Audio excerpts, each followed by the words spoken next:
Hello everyone. अभी हम nuisance GK में पढ़ेंगे इंडियन पॉलिटी एंड कॉन्स्टिट्यूशन और आज का चैप्टर है constituent assembly and making of the constitution.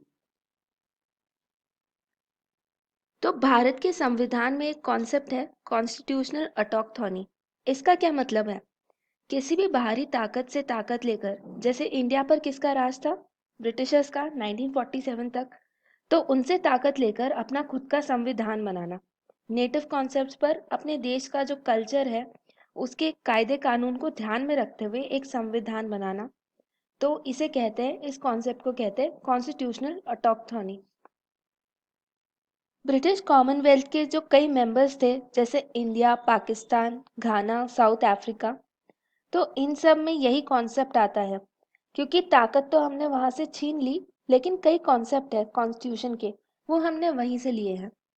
Cabinet mission Bharat आया था 1946 में, जब द्वितीय विश्व युद्ध समाप्त हो चुका था। अब यहाँ पर कैबिनेट मिशन ने मुस्लिम लीग की डिमांड रिजेक्ट कर दी थी।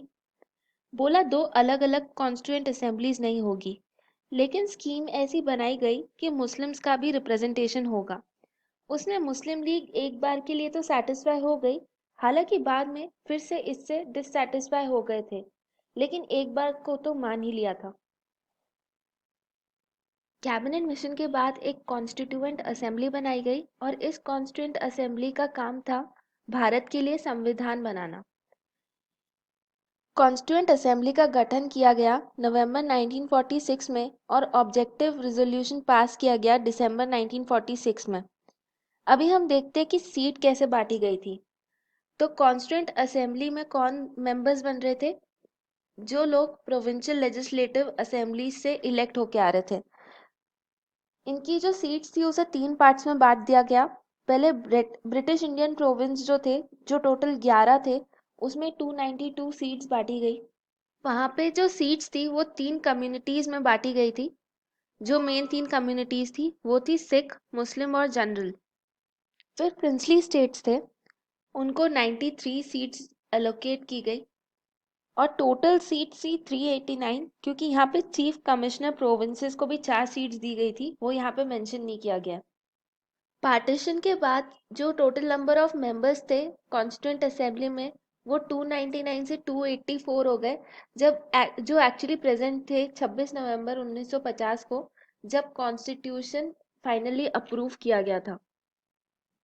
जो पहली कॉन्स्टिट्यूएंट असेंबली बनी थी अनडिवाइडेड इंडिया के लिए, उनकी पहली मीटिंग हुई थी दिसंबर 9 1946 को। हमारे कॉन्स्टिट्यूशन को फाइनलाइज होने में 2 साल 11 महीने और 18 दिन लगे थे। कॉन्स्टिट्यूएंट असेंबली के सबसे पहला जो सेशन हुआ था उसमें ऑब्जेक्टिव रेजोल्यूशन लाया गया था 13 दिसंबर 1946 को। और कौन लाया था ये? पंडित जवाहरलाल नेहरू। और इस पे बहुत ही अच्छा एक डिस्कशन हुआ था आगे चल के, और फाइनली 22 जनवरी 1947 को ये पास कर दिया गया था। तो ऑब्जेक्टिव रेजोल्यूशन में ये पैरामीटर्स तय किए गए कि हमारा आगे उद्देश्य क्या है, और संविधान सभा के ये 8-10 उद्देश्य होंगे और इन्हीं को हम पूरा करेंगे, और हमारा जो संविधान बनेगा वो इन्हीं के अकॉर्डिंग बनेगा, और भविष्य में जो भी सरकार बनेगी वो इस संविधान के अकॉर्डिंग चलेगी, संविधान को फॉलो करेगी। अब ऑब्जेक्टिव रेजोल्यूशन के पॉइंट्स क्या है हम देखते हैं। सबसे पहला है कि भारत की एकता और अखंडता को देखते हुए हम जितने भी भारत के लोग हैं उनकी इकोनॉमिक, पॉलिटिकल और सोशल सिक्योरिटी का ध्यान रखेंगे। उन सब का ध्यान कॉन्स्टिट्यूशन में रखा जाएगा और इंडिया को रिकॉग्नाइज किया एज सोवरेन डेमोक्रेटिक रिपब्लिक। फिर उसके अलावा जो भी ब्रिटिश इंडिया की टेरिटरी है वो इस भारत देश का हिस्सा होगी, और आगे जाकर ऐसा हो सकता है कि उसकी बाउंड्री चेंज हो जाए, और ये सब कॉन्स्टिट्यूएंट असेंबली तय करेगी।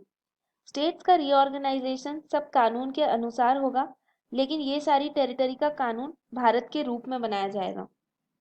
सेकेंड पॉइंट है to have federal form of government, मतलब जो डिस्ट्रीब्यूशन होगा पास का वो सेंटर और स्टेट के बीच में होगा। थर्ड पॉइंट है to guarantee and secure justice, equality, freedom of thought, expression, belief, faith, worship, vocation, association and action to all people of India. मतलब भारत के सभी लोगों को ये गारंटी दी जाती है कि आपको न्याय मिलेगा, सोशल, पॉलिटिकल, इकोनॉमिकल, ये बेसिक बातें हैं जो हमारे कॉन्स्टिट्यूशन में शामिल हुई हैं। फंडामेंटल राइट्स हैं या डीपीएसपीज है, डायरेक्टिव प्रिंसिपल्स। तो उन सब की बेसिक शुरुआत यहीं से हुई है, ऑब्जेक्टिव रेजोल्यूशन से। फिर माइनॉरिटीज के लिए कुछ बेसिक सेफगार्ड्स हैं, जैसे माइनॉरिटीज के लिए स्पेशल प्रोविजन बनाया जा सकता है, बैकवर्ड कम्युनिटी के लिए, ट्राइबल्स के लिए या डिप्रेस्ड क्लासेस के लिए। नेक्स्ट है to maintain the integrity of the territory of the republic and its sovereign rights on land, sea and air according to justice and law of civilised nations. यानी देश की संप्रभुता और एकता बनाई रखी जाएगी जमीन पे, आकाश पे और समुद्र पर। फिर लास्ट पॉइंट है, उसका मतलब है कि जो भारत की एंशियंट टाइम में जो पोजीशन थी, हम वही फिर से लाने की कोशिश करेंगे और दुनिया में वर्ल्ड पीस लाने की कोशिश करेंगे। यानी कि भारत कभी दूसरे देशों पर हमला नहीं करेगा, वर्ल्ड वॉर नहीं करेगा, मतलब शुरुआत हम नहीं करेंगे। और जो वर्ल्ड पीस है उसके लिए और मानवता की भलाई के लिए हम काम करेंगे। पहले तो कॉन्स्टिट्यूशन के जो सिद्धांत है, इस पे अलग अलग कमिटीज जो थी कॉन्स्टिट्यूएंट असेंबली की, वो सब वहाँ पे एक जनरल डिस्कशन चल रही थी, जो भी रिपोर्ट आ रही थी उस पर। लेकिन आगे जाके एक ड्राफ्टिंग कमिटी का निर्माण किया गया, ड्राफ्टिंग कमिटी गठित की गई और उसके जो चेयरमैन थे वो थे डॉक्टर B.R. अम्बेडकर। ये गठित की गई थी August 29, 1947 को। और इसका काम क्या था, कॉन्स्टिट्यूशन का ड्राफ्ट तैयार करना। ड्राफ्टिंग कमेटी ने अपना जो ड्राफ्ट है, फाइनल ड्राफ्ट कॉन्स्टिट्यूशन का, वो प्रेसिडेंट को सबमिट किया था Feb 21, 1948 को। ड्राफ्टिंग कमेटी के चेयरमैन तो थे डॉक्टर B.R. अम्बेडकर, लेकिन कुछ और मेंबर्स थे ड्राफ्टिंग कमेटी के जो आपको याद रखना जरूरी है। वो थे N. Gopala Swami Ayyangar, Alladi Krishna Swami Ayyar, doctor K.M. Munshi, Syed Mohammad Saadulla, B.L. Mitter. इनको बाद में रिप्लेस कर दिया था N. माधव राव ने। फिर डॉक्टर D.P. खेतान, इनको बाद में इनकी डेथ के बाद रिप्लेस किया था T.T. कृष्णमाचारी ने।